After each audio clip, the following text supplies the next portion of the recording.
Hi, welcome to another exciting episode of the Andre The Beast Crayton Show 2026. Wow, time has definitely flew.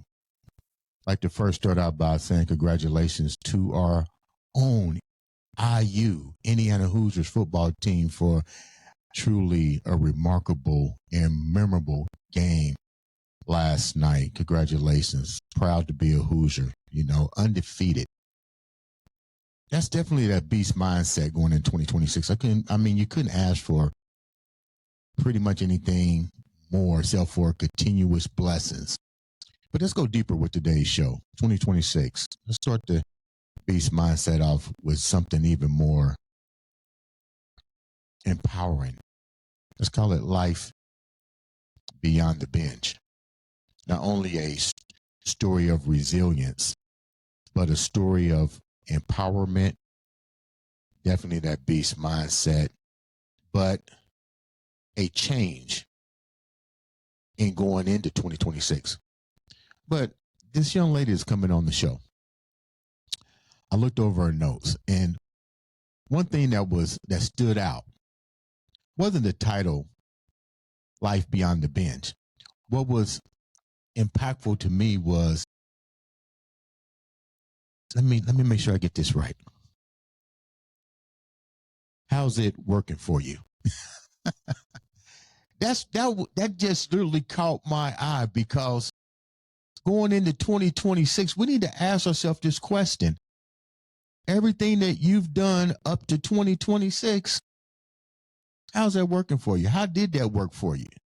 And then more importantly, what are you going to do differently going into 2026? That's going to not only change your narrative, but more importantly, going into 2026 and beyond, how is it going to make a difference in somebody else's life?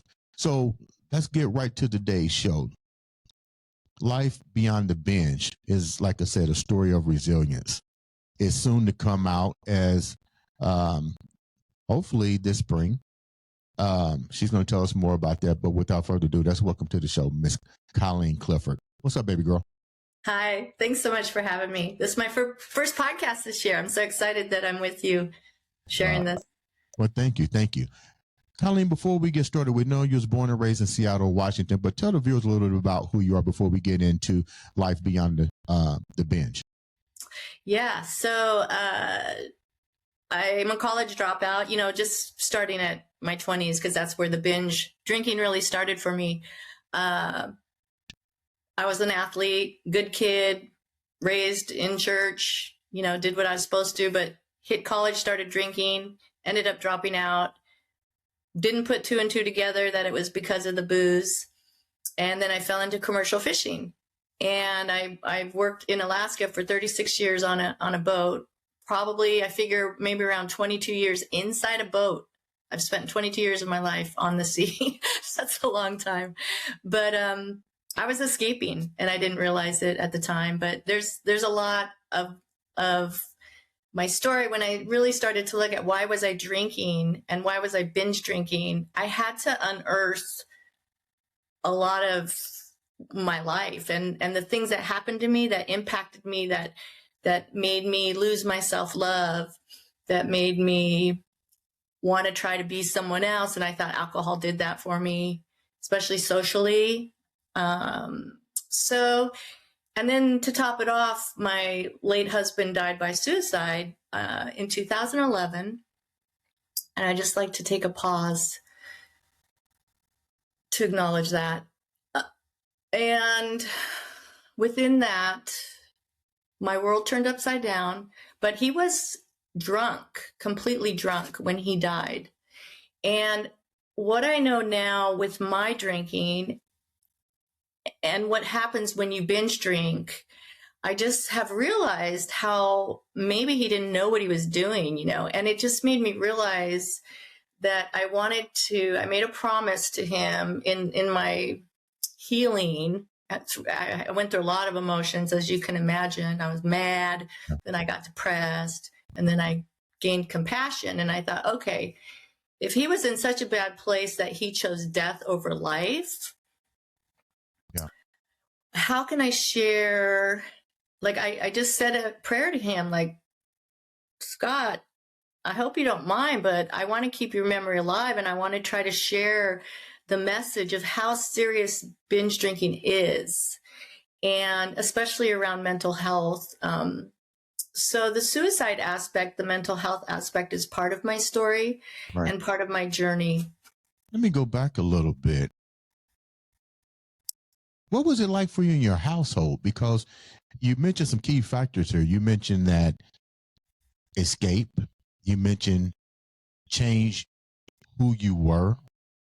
What was it like for you growing up prior to going to college? Because a lot of this stuff must have entered your life during your childhood before you even got to college. I think college was the transformation from pain to covering up pain or not recognizing pain, and then get into the, because we all went to, a lot of us that've gone to college, we know that's a whole different genre. You know, you're going to be exposed to stuff that you probably wouldn't have been able to while you was in high school and so forth. But what was it like before you got to that level in your household and people that you were in contact with, friends, family, and stuff like that? Yeah. So I come from a fairly large family. So there's 5 kids. My parents stayed together. I feel very blessed, honestly. They did the best they could. We weren't financially wealthy. You know, we all had to start working as soon as we could to get those extra pair of shoes we wanted. I think I was athletic. I was in a soccer program that kept me very busy and successful. And so I think really, Andre, what happened in my, it's, you know, I did a lot of counseling on, you know, being the 4th kid and not getting my needs met. But all in all, I have a very solid, loving family. I mean, all families are slightly dysfunctional, Right. but I had a major incident when I started drinking that affected me. And that's what I write about in the book. And that's where my self-loathing began. I internalized the incident as my fault, and I never shared it for years. And I started this self-destructive cycle. When we say an incident that happened, I want people to read the book, but I'm going to just, without giving out, you can just say, yeah, no, was the incident, did it have to do with abuse or did it have to do with sexual stuff? It was sexually related. Yeah. Somebody you knew? Yes. Yes. So internal. Yeah. And so I talk about it in the book. It's really a very vulnerable thing. And I'm still not sure I want to share it because it's really vulnerable. When you say really vulnerable, like, what do you mean without giving out all of the nuggets to the book? What do you mean when you say that? Like vulnerable? Was it somebody that you didn't expect this to happen to? Was it somebody that you knew really close to you? Okay, I'm going to share it with you. This will be the first time I share it publicly, and I relate it to kind of like Michael Jordan within my book, because he's such a brave soul that came forward when he got HIV, right? During a time when, was it Michael Jordan? Oh my God, am I going to shoot? I'm having a senior moment. Oh, Lord, you have mercy. But, you know, I contracted a sexually transmitted disease that is not curable. What? And yeah, I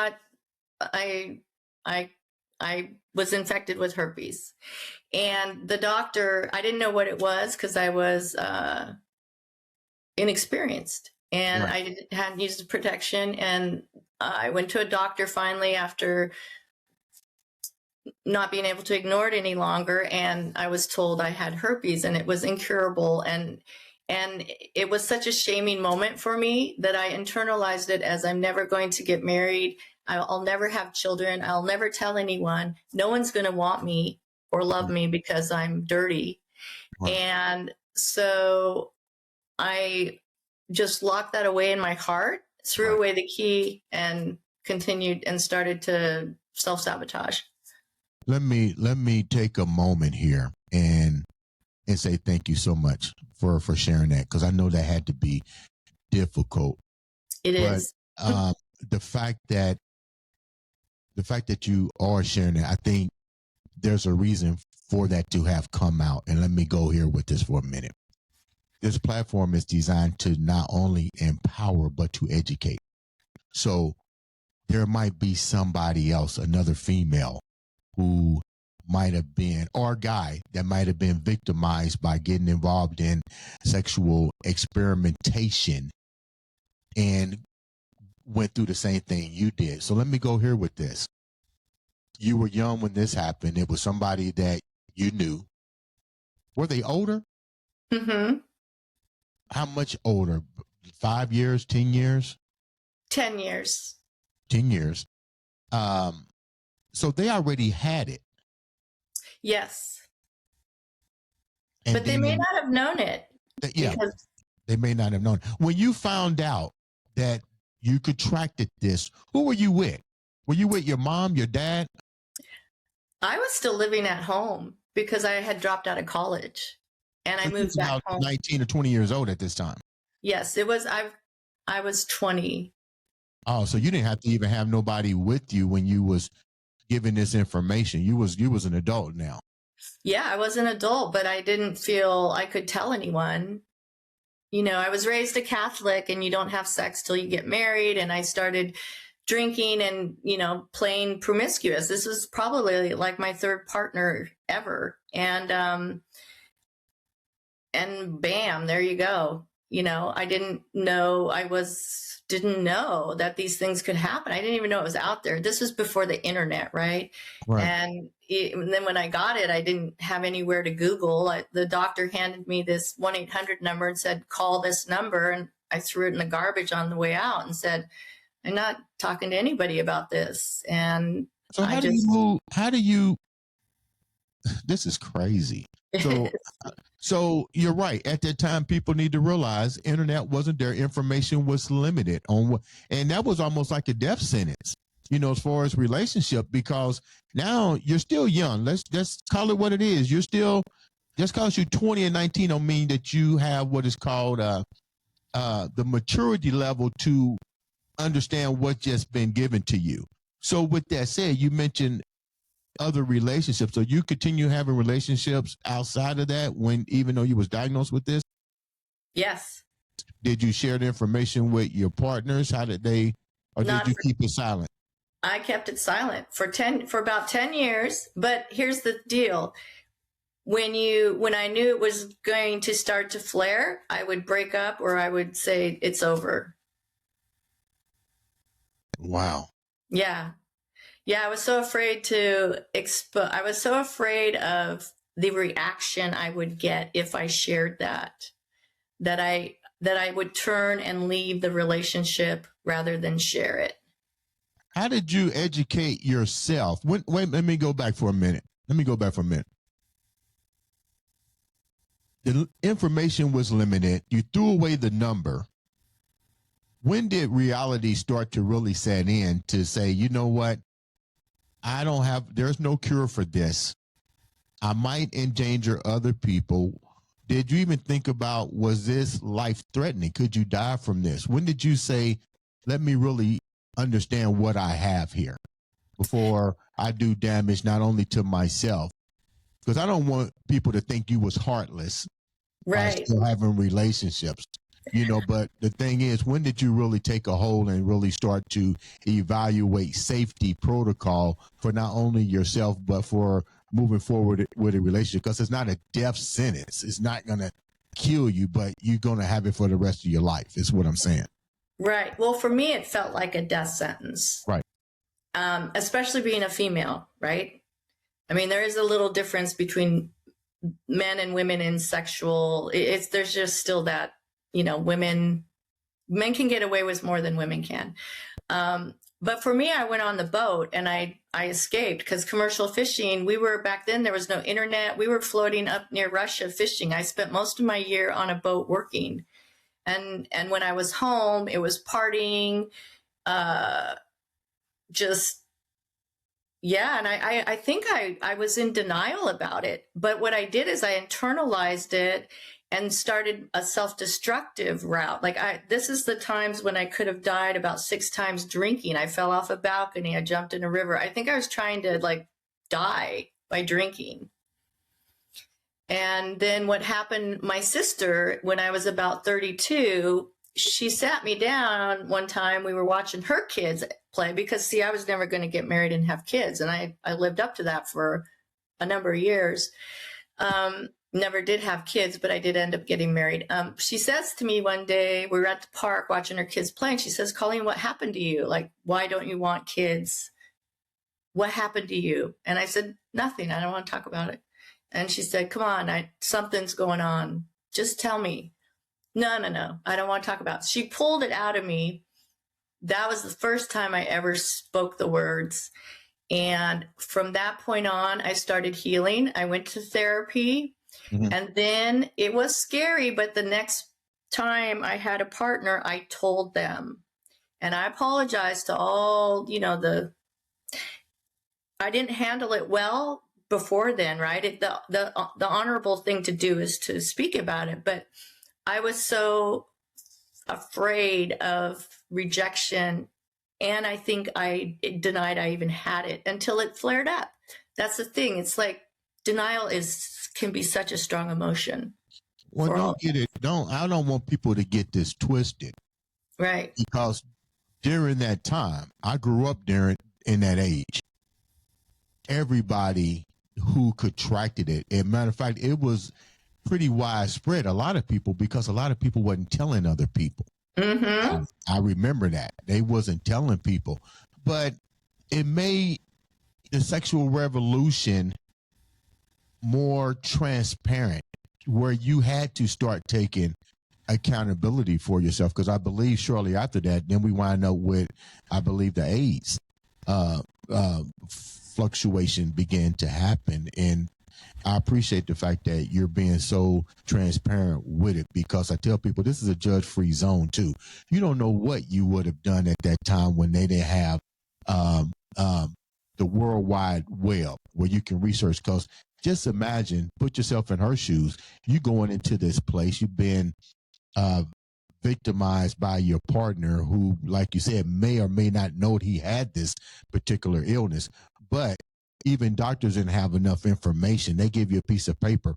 Did you wind up being on medication? I don't even remember if there was any medication that they can give you. How did you suppress it for it not flaring up? Because one of the things, I guess, one of the triggers is stress, correct? Yes. No, it's like, seriously, Andre, I felt so shamed by this doctor, and I'm not blaming him, but maybe it's how I internalized the whole situation. But it was a moment I'll never forget of saying, that's it. My life's over. I'm never getting married. And I totally buried it, and I didn't get any help. I never told any of my doctors on my annuals. I was just not going to share it. What was the thing that you remember your sister said to you that made you open up? What was a key word? Well, my sister's persistent, that's for sure. And, my sister knows me better than anyone. We grew up, shared the same room. But she just said, what happened to you? Right. She knew something happened. It's a sister thing, I guess. I don't know. So she just drug it out of me, honestly. I wasn't going to say anything, but she made me. I just had a download. I'm going to go back real quick. Yeah. There was you said a 5-year difference between you and the partner, the individual. How do you know which one? Were you only with one partner at that time, or multiple people? Like, how did you confront the people that you was involved with who may or may not had known that they had it, which made you contract it? Yeah, this is, probably going to sound terrible. I can't believe I'm even talking about this once again, but it's I'm persistent. You know that. I don't know. I guess I'm ready. This is the whole point of my book and writing it and like delving into why was I binge drinking. It's because I didn't love myself. I hated myself. I wanted to die. And I didn't feel like I was lovable because I had this thing. And yeah, I was promiscuous. And to answer your question, so I really wasn't quite sure. I never went back and asked these people. I was immature.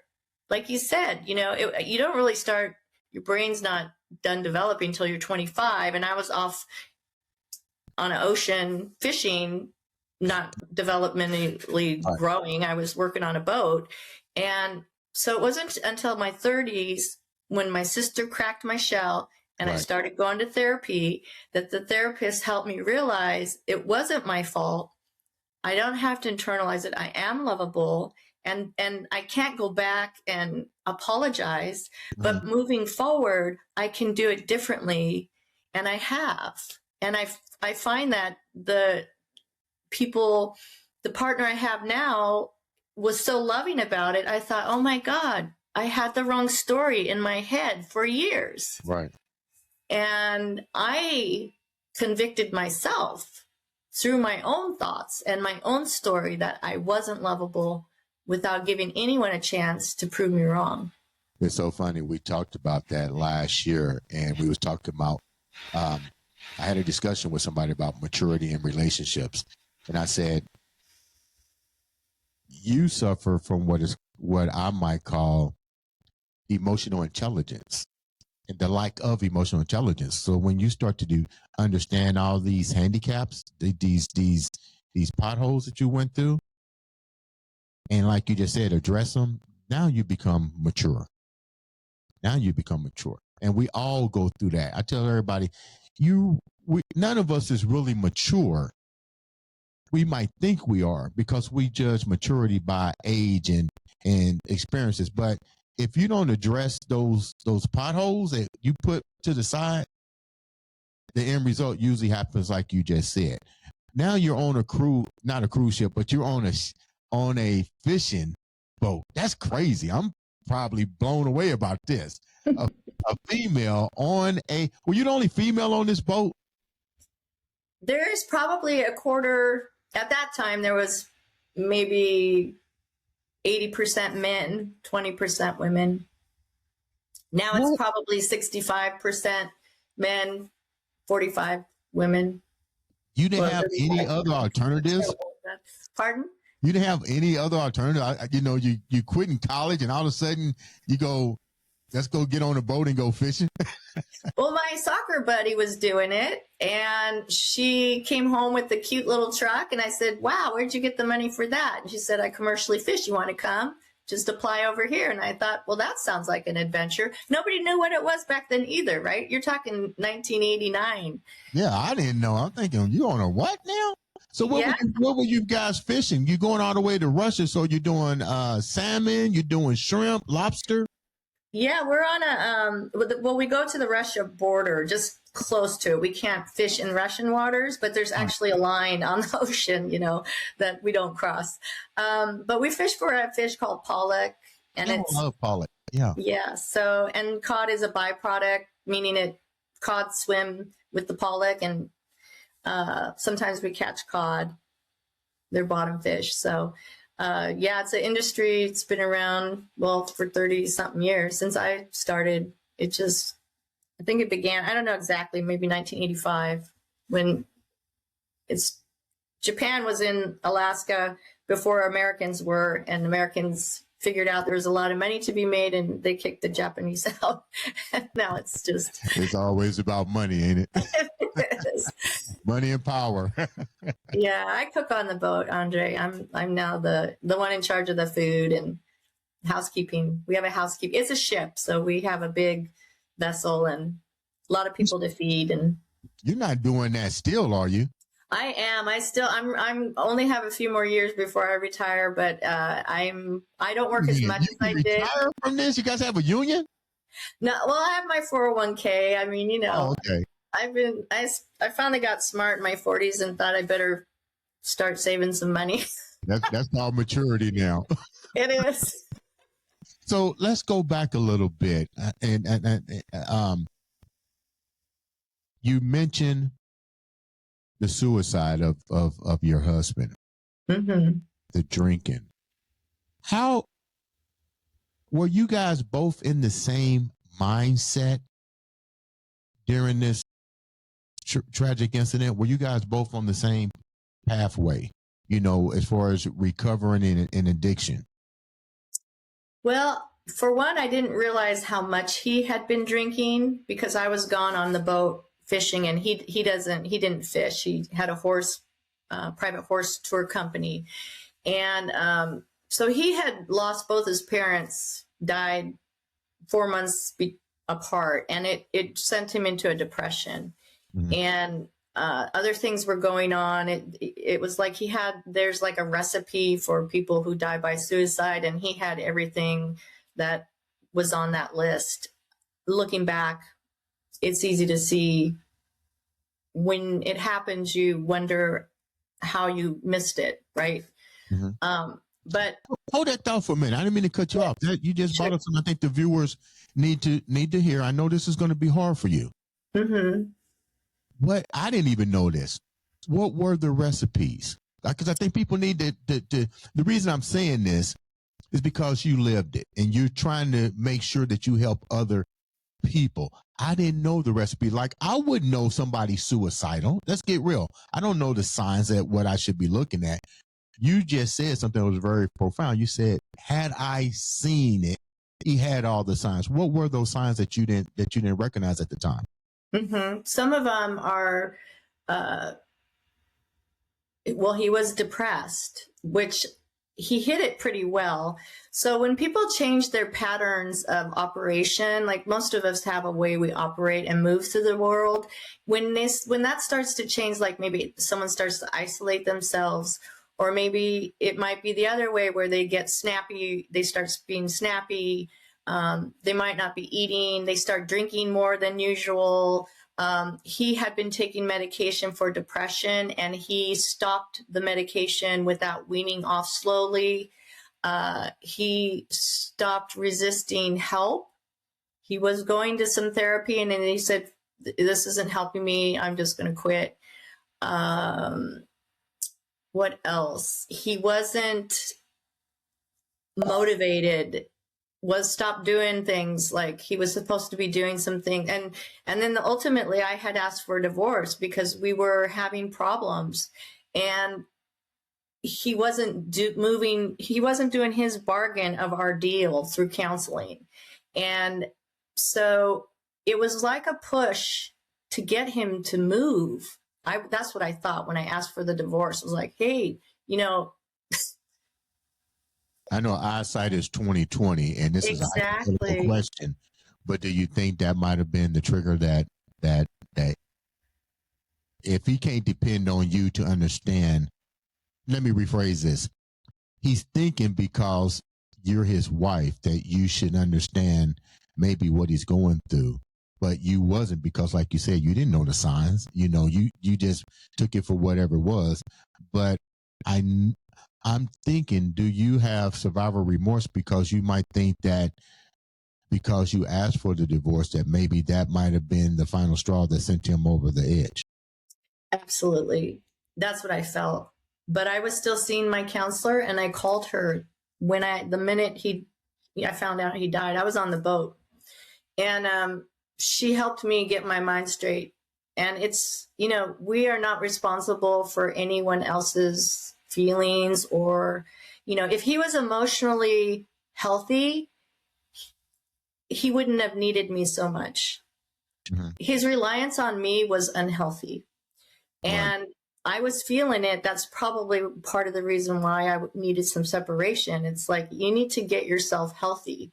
Mm-hmm. And so I went through a period where I felt guilty, for sure. I mean, his friends did. And, all of us like, oh, I could have called him, but at the end of the day, it was his own actions. But part of it was he was drunk. And drinking and depression don't mix. And had he been able to get through that night without being drunk, he might have woke up in the morning and we could have had another conversation. Mm-hmm. Like, just because you ask for a divorce doesn't mean, it's like cracking the shell of, hey, this is serious. We got to start talking. Like, we need to figure this out. And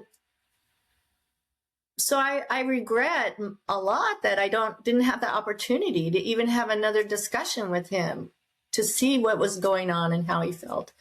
And it's really tragic that was what he chose to do. You know, he was in so much pain that was his only choice of getting rid of his pain, was to die by suicide. And I take it as a compassion thing now. A lot of people say, oh, what a cop out. And I say, hey, you know, have some compassion. Like, who wants to kill themselves, really? It's like the only option people that do die by suicide feel they have. Yeah.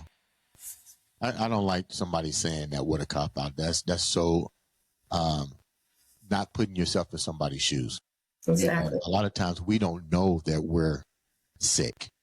We don't know we have issues. We, like you said, we depend on other people to see those signs, those symbols.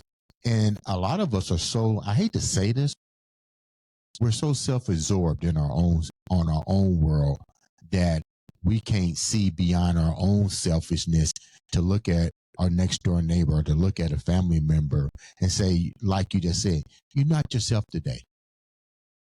I tell people, don't give me my flowers when I'm dead. Pick up the phone and call me. Hey, how you doing? You're not yourself today. All it takes, people, is to look at your surroundings, be observant of the people that you're in contact with, because you're usually that first line of connection if they're having a bad day. Andre, can I also share with your listeners, there's a 988 hotline number that we can call any time of the day, 365 days a year, where there's a trained counselor to help. It's a crisis hotline. Doesn't necessarily have to be suicide related, but if you're having any kind of mental crisis, or if you have a thought of, wow, I just want to fall in a hole and not come out, call, and they will be there to help listen and help you through that moment. Do you have that number? It's 988. It's just text, just call 988. It's like 911, but it's 988. It's a national suicide crisis hotline number for the United States. I believe there's another one for Canada, and I'm not sure what it is, so I don't want to say it, but you could Google the hotline for Canada. But there's 988. I appreciate that. And the viewers, make sure you take that number just in case. Let me go back with you for a minute. While you was on the boat and you get this information, let's talk about your mental health. Let's talk about your addiction. Were you still under the influence? Were you still dealing with your own issues, or had you already started a program prior to getting the news about your husband? Yes, I had quit drinking. So I wasn't drinking when he died. I was probably almost a year and a half sober. And I remained a non-drinker for about another year and a half after he died. And then I fell into a depression. It was like a latent thing after all the noise of, you know, working through everything you have to do after your spouse dies, of organizing your household and things like that. I had nothing to distract me anymore except my job. And there's a lot of time alone in my job. And I fell into my own depression. And so I had a taste of what depression feels like. I'd never felt it before. And that's when my compassion began for Scott, because I was really angry with him for a while. And I had to work through that. What were you angry about? Because he didn't have the capabilities to share with you what he was going through in depth? I was angry. I felt like he copped out. We had a lot of financial issues going on. I felt like he just dropped the ball on me, and I was angry. And I was angry financially. I was like, the house we were in at the time was his responsibility to pay the mortgage. And Now it's mine. We had 3 houses at the time. We had our own financial portfolios. So, you know, it was a lot of cleaning up, so to speak. I mean, I don't know, tidying up, it might be a better word. And we had horses. He had a horse. We had a lot of things going on. And for me as a fisherwoman, I had to find a place to house everything that we had because I wasn't home, right? So I had to find a place for the horses, a place for our dogs, our cats. And I lost a lot of things I loved in that moment that he chose to die because I couldn't keep all of our animals. And I lost him. So it was really a spiraling moment, and it really made me realize our lives can change in an instant. And his death was related to alcohol, binge drinking. And that, you know, what am I focusing on? I was spending so much time trying to save money for retirement that it's like my whole vision of life changed because none of that's going with us. And it's like, okay, this, what is life? Say that again? Because I tell people that all the time. If you look at the average person's portfolio, this is so tripped out. The first thing they say is, I'm trying to save for retirement. Well, what if you die tomorrow? I think we should have learned from history. They found tons of gold with King Tut. King Tut, they ain't got none of that gold with him now. I think out of that tragedy situation, you had another level of maturity happen to you because you realize life is more than trying to save for retirement because the person you love the most, he died. Mm-hmm. Those things had to be reorganized. The things that was priority now. Let me ask another question. I'm going to go back before you say this. You said something that you was clean from drinking for a year prior. He had to witness your actions to sobriety. Did you guys ever talk about that? We did. It was my thing. And this is how in my book, I don't judge other people's drinking experience. Right. So I just asked him at the time when I quit that time that if he could I needed the alcohol out of the house, and he respected that. So there was no alcohol around, and I know at times he was drinking, but I didn't judge that.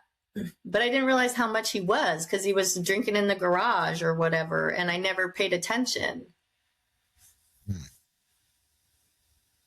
With that said,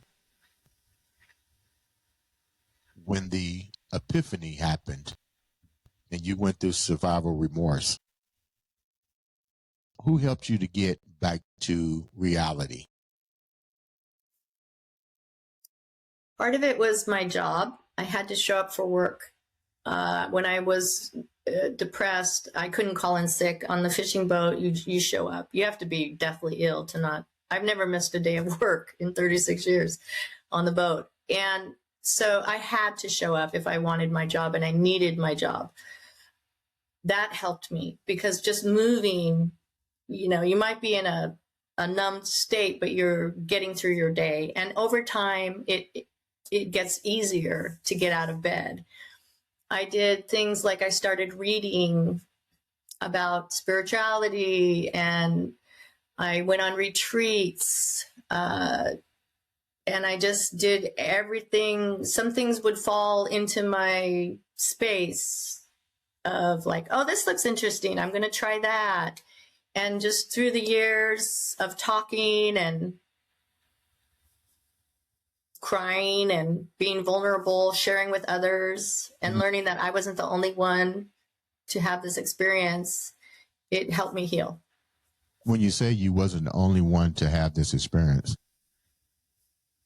what was the one part that you remember that somebody else had this experience and shared it with you? Because you're getting a lot of notoriety on social media, so I'm pretty sure a lot of people are coming at you sharing the same thing. What's the one person, you don't have to mention their name, or the one incident that you remember that somebody shared with you that was similar, that kind of shared the same journey as you.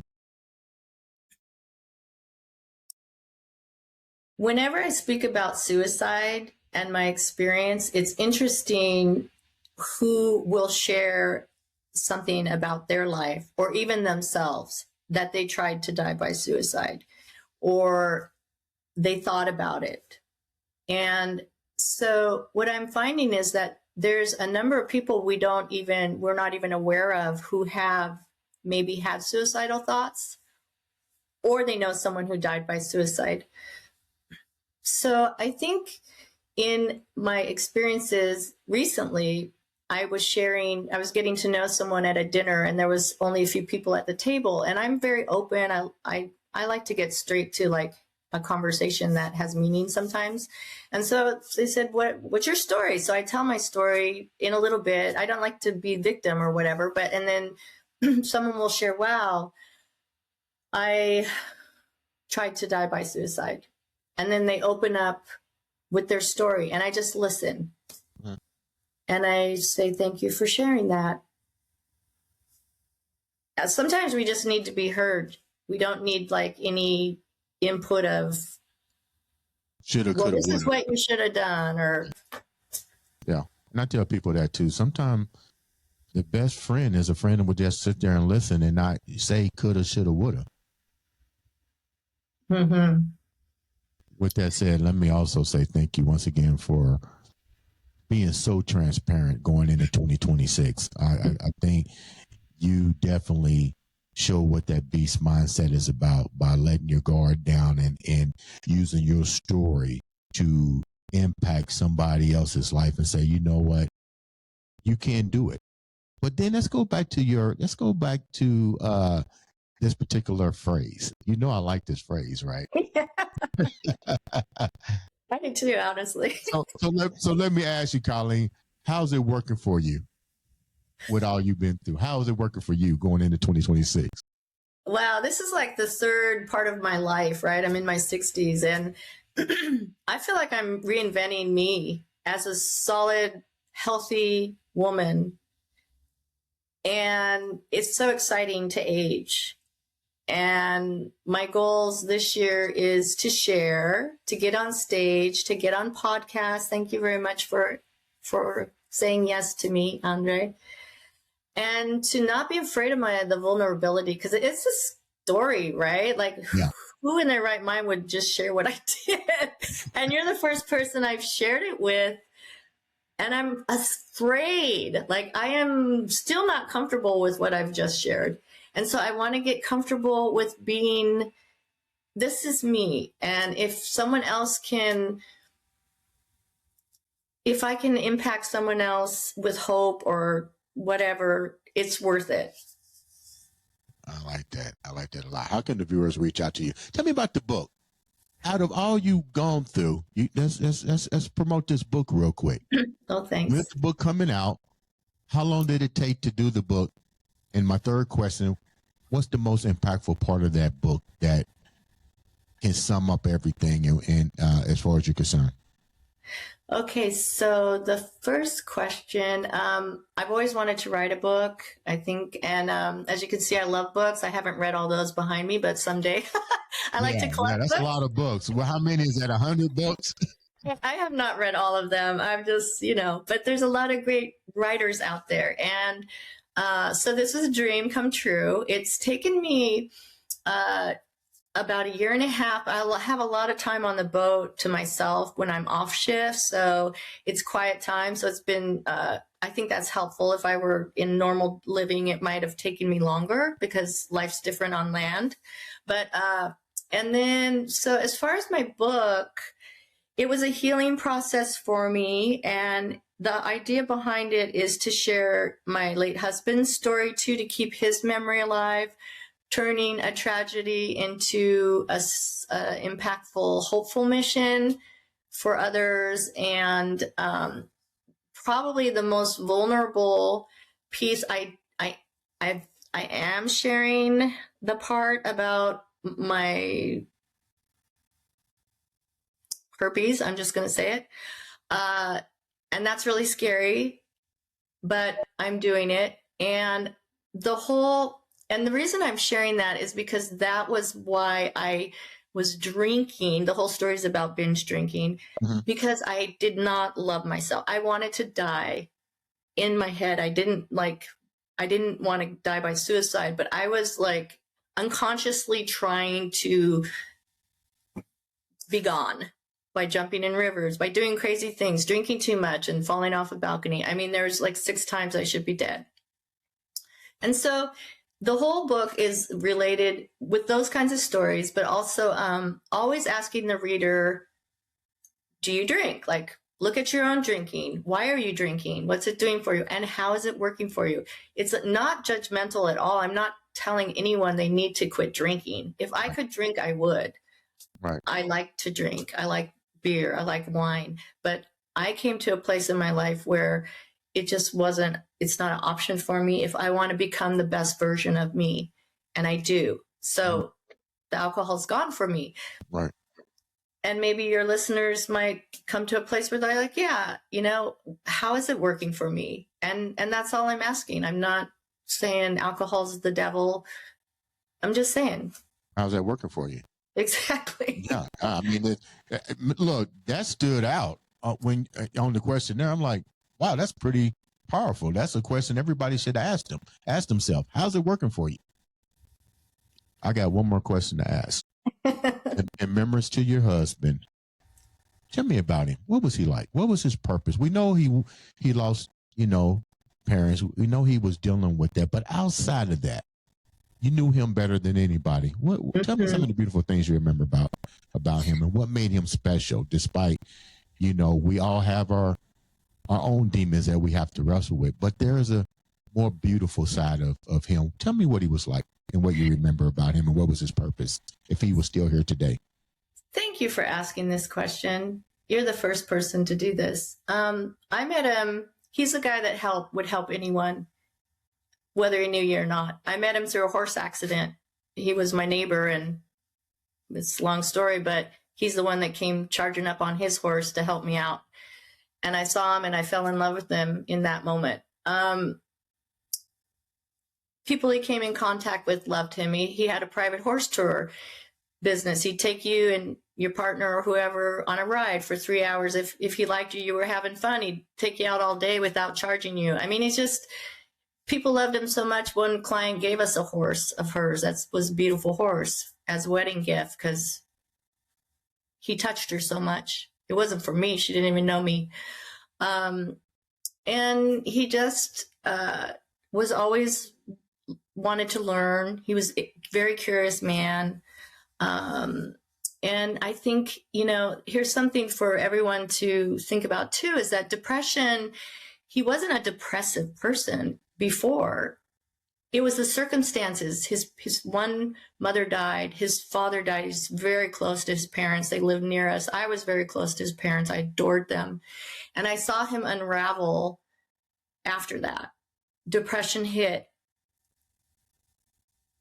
And we moved to another place, another state, actually, to try to help. If we thought, we'll move we'll move to another location. Maybe it's the location. He hates Arizona now, where we were. Let's go to Utah, where his daughter is. And so we moved location. That didn't help. I'm off fishing on the boat, so I can't really see what's going on at home because, we didn't have the ability to talk all the time.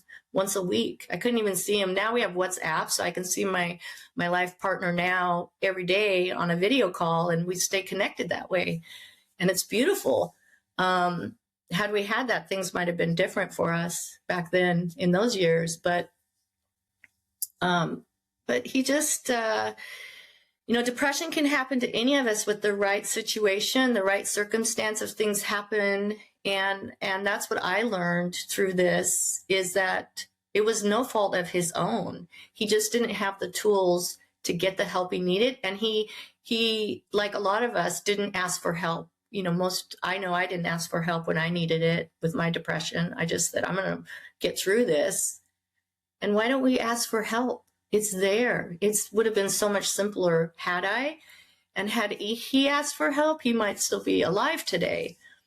And so there's a lot of lessons through all of it. And I talk about asking for help in my book too. Because for some reason we are taught that asking for help is a sign of weakness. And it's really courageous to ask for help. You now have a life partner. How transparent was that for you to unleash all of this on him, and how's that going for you right now? He's an incredible man as well. His wife passed by a brain tumor, so he's a widower. I'm a widow, and that's a connection that we have. He understands losing a partner. Mm-hmm. Now he's like the total opposite of me. One of the many things I love about him is he's a very loyal. He married her young. They would still be married today. He's a loyal guy. And when we met, I said to him, my track record's not that great. Like, I was very upfront from the very beginning, because that's how I am now, right? Transparent. And I said, I will try in this relationship, but I'm showing you this is my past. Are you okay with this? This is me.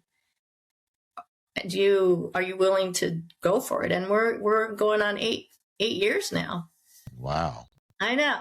So, communicating is really helpful.